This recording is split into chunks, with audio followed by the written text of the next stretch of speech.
Falls du Druck in dein Leben wenn du kämpfst bei deiner Oabeit?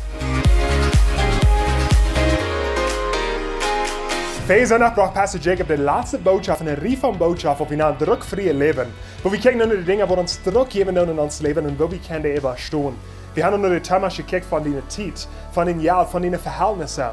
En het veel zijn dat kijken naar de thema van Druck en die Oabeit stehen.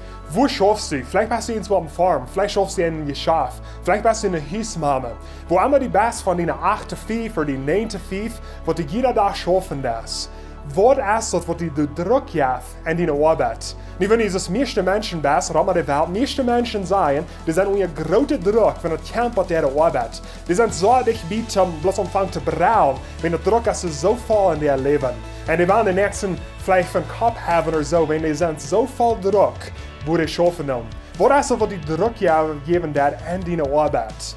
Nee, dat wichtige ding wat we zullen verstaan, we moeten ons gedanken ändern, wenn het gaat aan onze arbeid. Iedermaal ons gedanken is, we zijn die mensen, we schaffen voor andere mensen, we schaffen bloß om geld kriegen, en dat is het einzige ding wat we doen. We moeten geld hebben om overleven, en so we schaffen om overleven.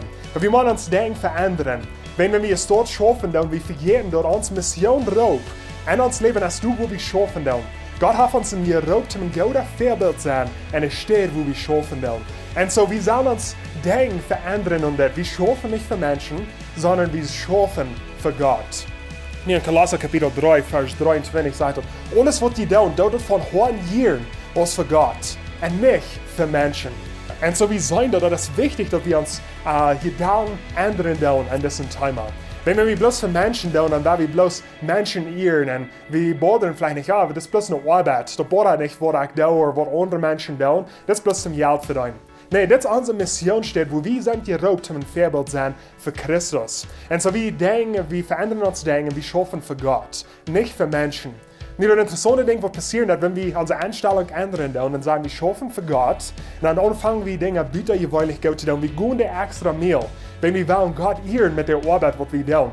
Und so dort eine andere Seite, ihr doch unser Wirt. Wenn wir Wirt sein, und wir gehen der extra Mehl, wir tun Dinge bitterjeweilig gut. Dort ihr die Menschen, mit wo wir taub schaffen tun. Wenn wir behandeln, die so Christus uns behandeln, wir wollen euch da mit uns, wir tun nicht brauen, wir tun nicht nur entfliehen, und wir behandeln uns, dass Christus uns behandeln hat. Und unser Können sind scharf, wenn wir gehen der extra Mehl, zum sicher mehr, dass unser Können scharflich sind. Dann nimmt der Druck weg von uns Leben, wenn wir uns Einstellungen ändern tun.